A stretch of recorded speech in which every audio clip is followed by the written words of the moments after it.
Hi guys, the new Lightroom 11 with Photoshop 2022 comes with some really advanced masking features, and there are so many super tutorials out there already. I do not want to compete them. What I want to show you is what you can do if let's say, for example, the subject selection does not work as expected, and how you can get around that. So I have prepared an example, and I suggest let's dive into it.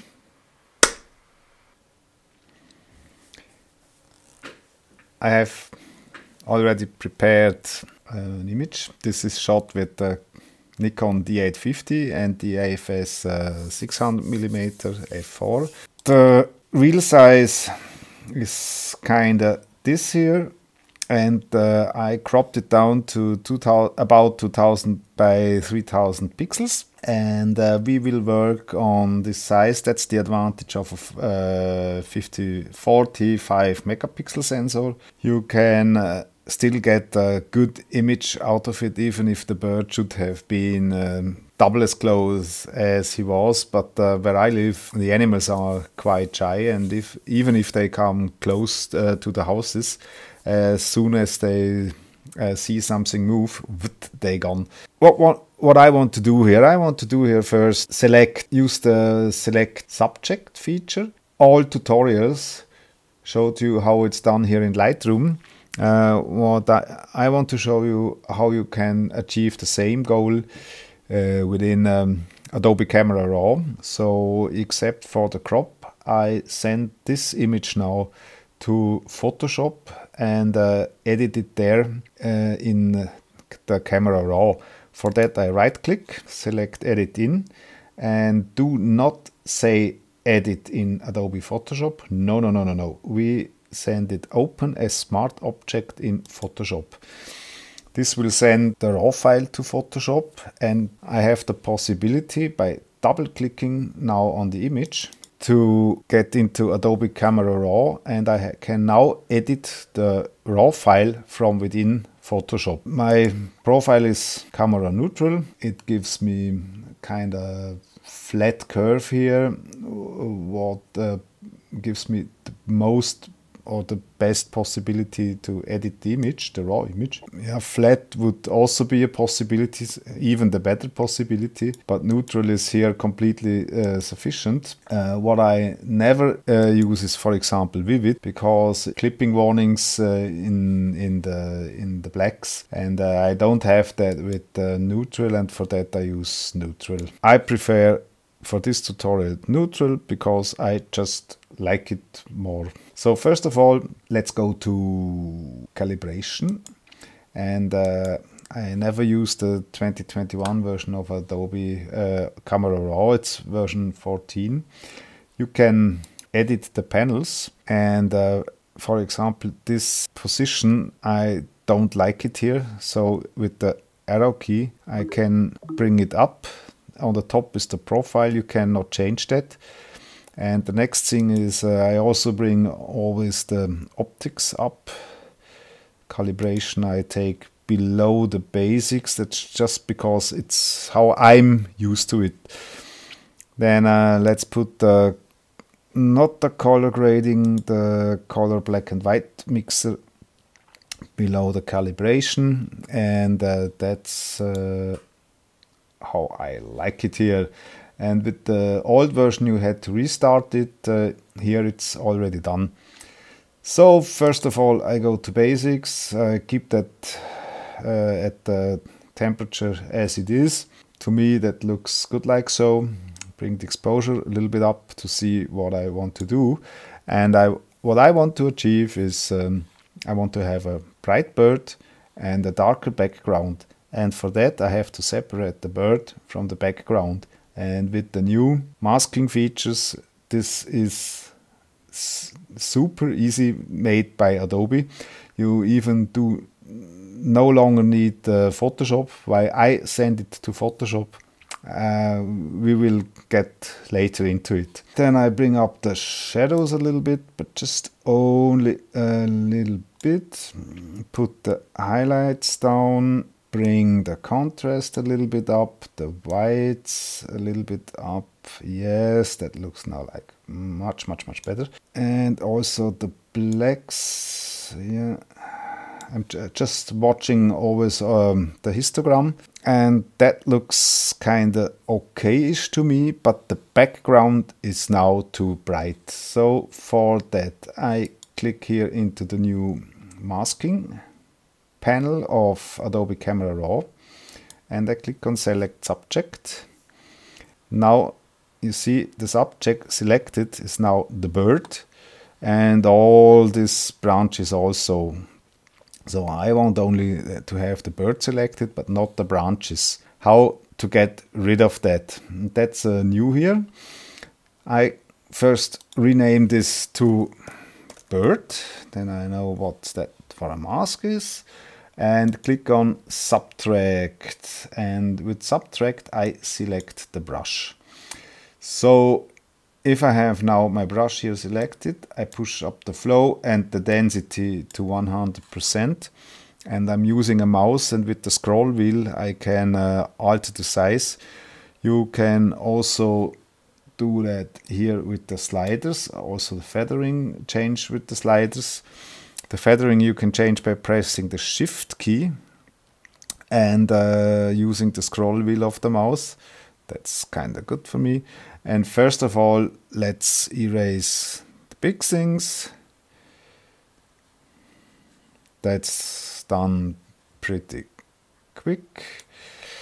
Then let's a little bit. Okay. And now we have to go into the details. For that I need a smaller brush, a little bit more feathering. Then you can press now the space bar and right click, keep the right mouse button down and say, for example, 400%, and you zoomed in to 400%. And the trick is now, you can now click here once and then shift click and go around the areas you do not want to have selected. And you can do this quite precisely. And as soon, here I have taken away a little bit too much. Let's correct this by pressing the Option key. You see, then I get a plus, and now also with the mouse wheel, and by clicking Shift and pressing the Option key, I can just paint this back, what I have been taking away too much. Okay, I let go the Option key. I do not know what it is on a PC. And now I am cleaned up here. The rest we will do later.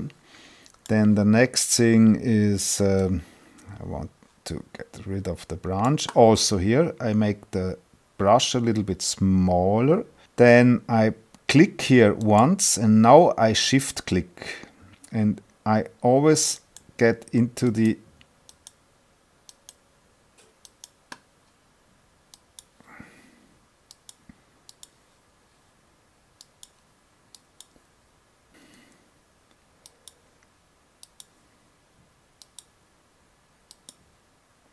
it's just interesting. I just realized Lightroom and Camera Raw have a different behavior.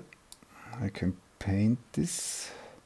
In Adobe Camera Raw, you have to use the outer edge of the brush, and in Lightroom, oops, that was wrong. First click without pressing Shift, and then pressing additionally Shift, and I have that back.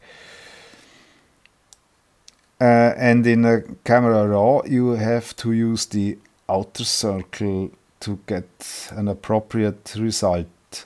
So I'm just switch off the overlay then I see better what I'm doing. And for that I just raise the exposure, and I want to paint away the mask. Click and then shift click, shift click, shift click, shift click, shift click, shift click, shift click, shift click, shift click, shift click, just shift click everything. Now I reactivate the overlay for better seeing what I'm doing. So that's fine now. And you see we have here a lot of noise. The subject selection also selects here a little bit of the noise. Go here to the details. I do not use the sharpening of Lightroom. Also I do not use the noise reduction, only the color noise reduction. Color noise reduction works fine. My workflow is I send this at a later point in time to Topaz Denoise AI, and this gives me the way better results in denoising as Camera Raw does it. So let's get back to our mask. Click on bird mask, click on the brush because we're still working on the brush, and show overlay.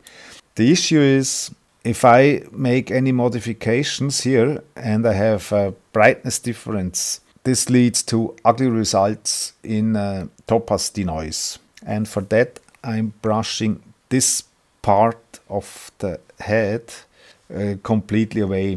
But I don't do this with the flow and opacity set to 100%. I reduce it to about 75%, auto mask off. I'm still at my minus brush here, and then I make a bigger brush and paint this pixels here carefully away.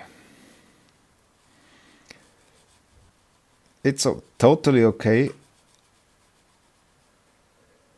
I'm unmasking also part of the head because it's black there, or almost black there anyway. So for that, that's no issue. Also here in the neck. Then I make the brush a little bit smaller and paint it away here. Then also here. And now I increase the flow to 100%. Press the space bar, then I can pan the image around. Reduce the brush size. Click here once. Shift click. Shift click. Shift click. Shift click. Shift click. And here I paint it carefully away. Also here again with a bigger brush. Paint this carefully away. And so I am getting rid of this mask where I do not want to have it. Okay, that's now good like so. The space bar and click fit in view. Okay, I'm back. And what I do now is, because the legs are below the body and in the shadow, I do not want to increase the brightness of the legs also.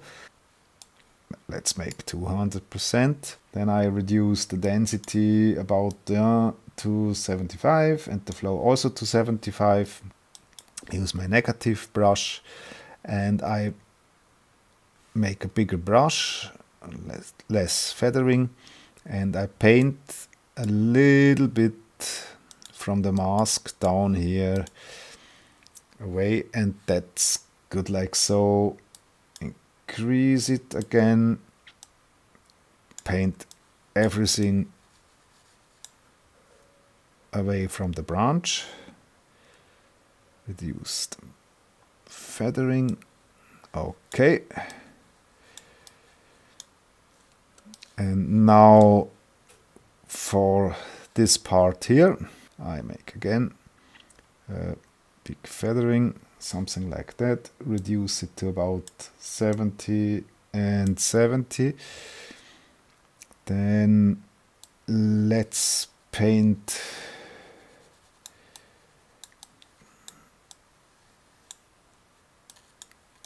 this away. Okay, increase it a little bit. I want to get rid of this here. And that's now good like so. Okay. I press enter and click on the bird mask. Spacebar, right click, fit in view. And now you see I'm here totally overexposed because I still have this up, what's of course completely wrong. Now this was only for working on it, and now I tweak my bird a little bit brighter and reduce the highlights completely, increase the contrast a little bit, then also the shadows a little bit. The whites are okay, the black also, and with this eyeball here I can check what I have done. You can also check the negative brush itself, see, and the subject also separately. And to my eyes, the white part of the plumage is still too bright, so spacebar, right click, let's say 300%, spacebar, pan it to reduce this plumage which is too bright. I'm gonna have to create a completely new mask. I select a brush. This is automatically a positive brush. Then I set again the flow to about 75 and the density also to 75.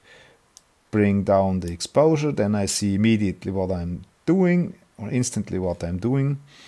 And I start to brush in here, and this looks kind of perfect to me because I have now back all details, maybe a little bit more here.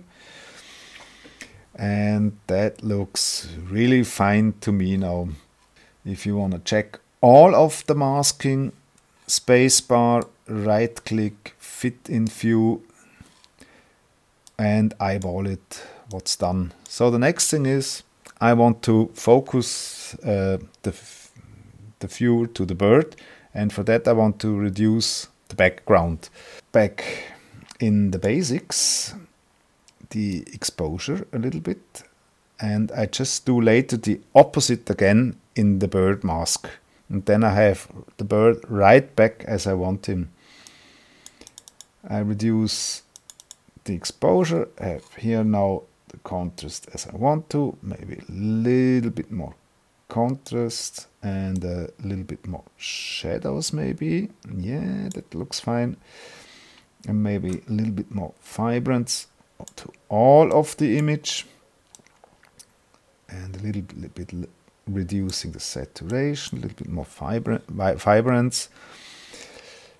And then I go back to my bird mask, and in the bird mask I just do the opposite and increase the exposure again what I reduced it right before. Also the contrast a little bit. Always if you increase the exposure, always increase the contrast, because if you only increase the exposure, it looks kind of washed, something like that. And the contrast brings you back a little bit of pop out image of the bird. Then check it again, without with. And the next thing is this mask also, it's now a little bit too less. I decrease also the exposure a little bit, bring back the contrast also, yeah, bring back the contrast also, bring back the highlights, bring the exposure a little bit up. You just have to eyeball that, and nothing else I'm doing right now. Increase the blacks, does not take so much here. Okay, and then let's check again all of the mask. Okay, that looks better. Now the final mask will become a vignette, and I do this vignette also manually and not with where it is, enter, and not with the effects vignetting function, because I do not have control of position as I'm doing it with the radial mask. So I say create new mask, radial gradient, put it over like here, and bring down the feathering to 100%. Turn it that the bird is nicely covered.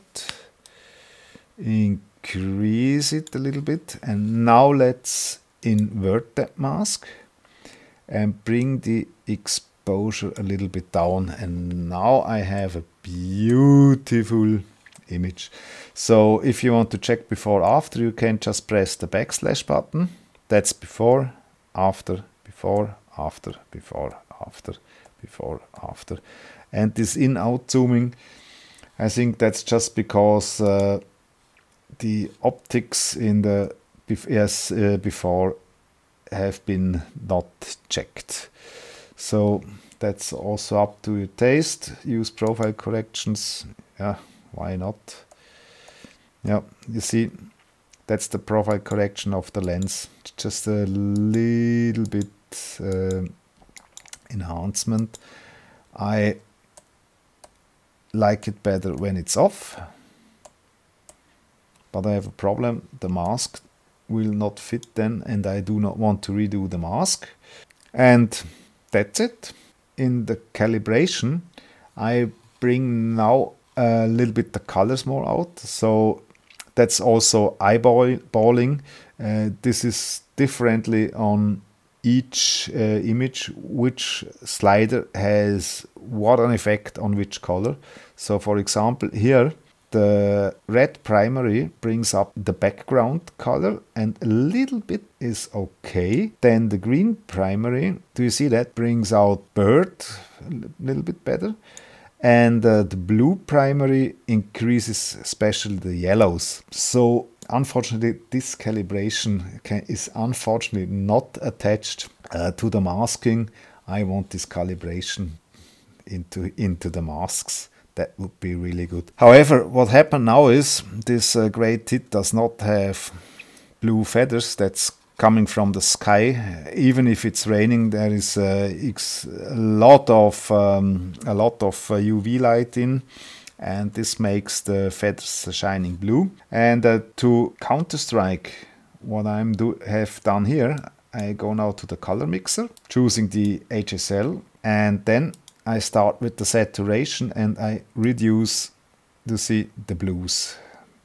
That's it. Now that looks way better. I reduce also the aquas, and I know there are also a lot of purples in, so I reduce the purples, you see, especially in the branches, and I do not like this purple color in the bark of the branches, so I reduce it here. Then the luminance of the blues, you see, I bring it also a little bit down, not too much, because otherwise I have also here blues in, because it's reflecting the sky, and you see that would be too much. But see, I still have too much blue in. Go to the saturation, bring the blue down. Okay, then back to the luminance, bring the blues back a little bit up, and now I think we're looking quite good now. Then the next thing is in the saturation, I bring out a little bit more the yellows and the oranges, what especially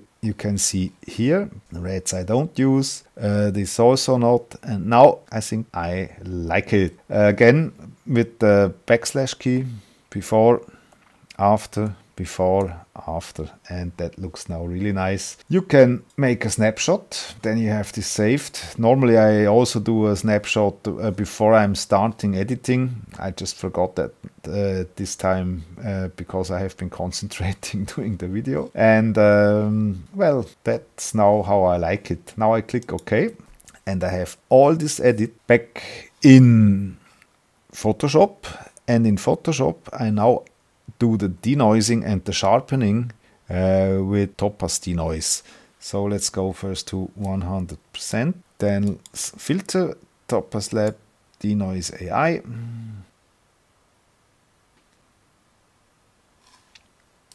Push this a little bit up, and if you press Command 3, you zoom into 200%, and you see we have here now with the standard. Normally the auto suit's good, but I have two less details here, so I brought up the sharpness a little bit more, and the recover detail, I think it's about here. It's just also eyeballing, and the reason why I have been painting out the mask here, if I won't have doing that, this would have been ending up here in a super ugly denoising, fragments, particles,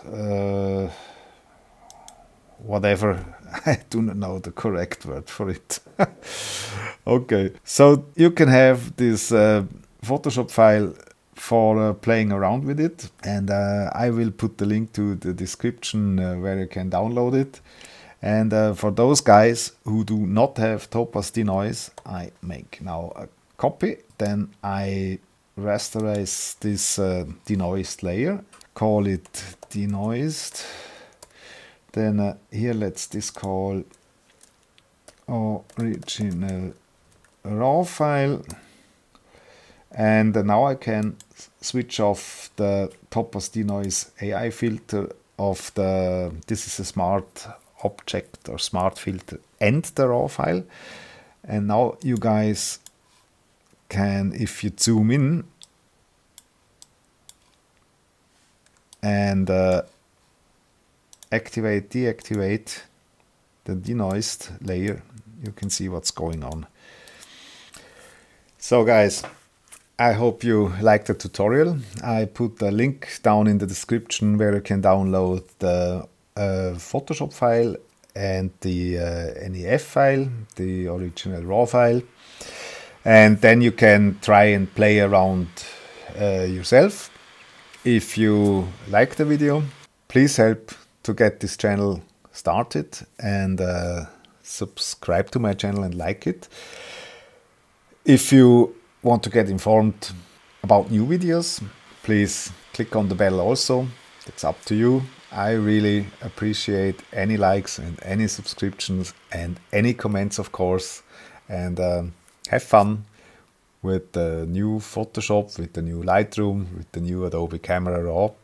And just as full disclaimer, I'm not paid by Adobe and I'm not paid by Nikon.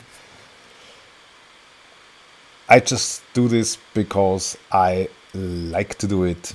So bye guys, and have a nice evening.